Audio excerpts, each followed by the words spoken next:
first novel was inspired by my love of circus, and particularly the circus of the 1920s. So that was like the golden age of circus. And that just set me on sort of this path of the love of research. And I wasn't a big history buff, certainly back in school. And I think that's somewhat unfortunately common. I didn't have great history teachers. It really has been more in the last 15 years when, for one, I started thinking about keeping um, track of my family. And with all this interest in ancestry, it was actually before that became trendy and popular. I was starting to record my parents, and particularly my mother, because she had such strong roots in Illinois, where I grew up. So that, I suppose, was the beginning. And then when I started writing, and as I said, this book about the early 20th century, it was the research that I just got so, once I go down that path, it's like that rabbit hole. You just keep discovering more and more wonders of, and everyone has them, I'm sure, in their own stories.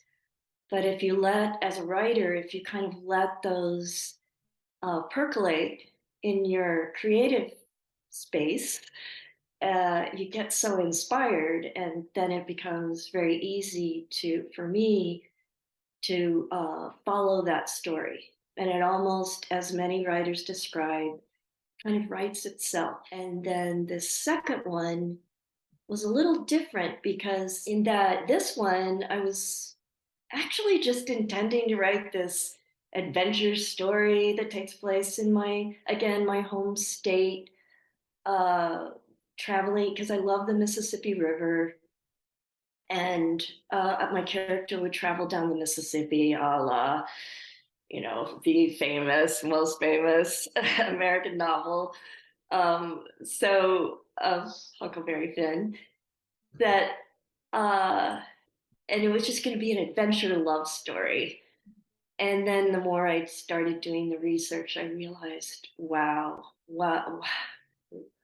how much I do not know about what happened in America at this point in time, where that I had my character go back to. I knew I would feature probably a young Abe Lincoln because I'm from Illinois, which is sort of Lincoln land.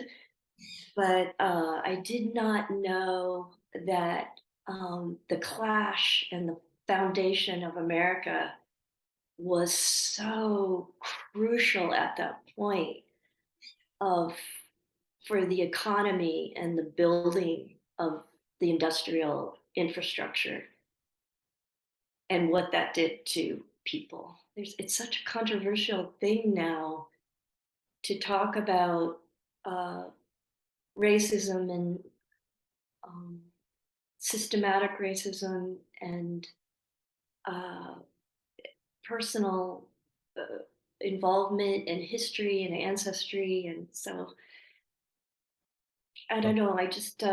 I'm always treading very carefully in that language because I'm still learning how to be in that space in a most respectful way. Not just a love story and not just an adventure, but this contemporary female protagonist going back in time, hopefully conveying her present time in a real way, and that she was struggling in this large world right now with its many challenges and opportunities. But to go back in time and have this adventure, as I said.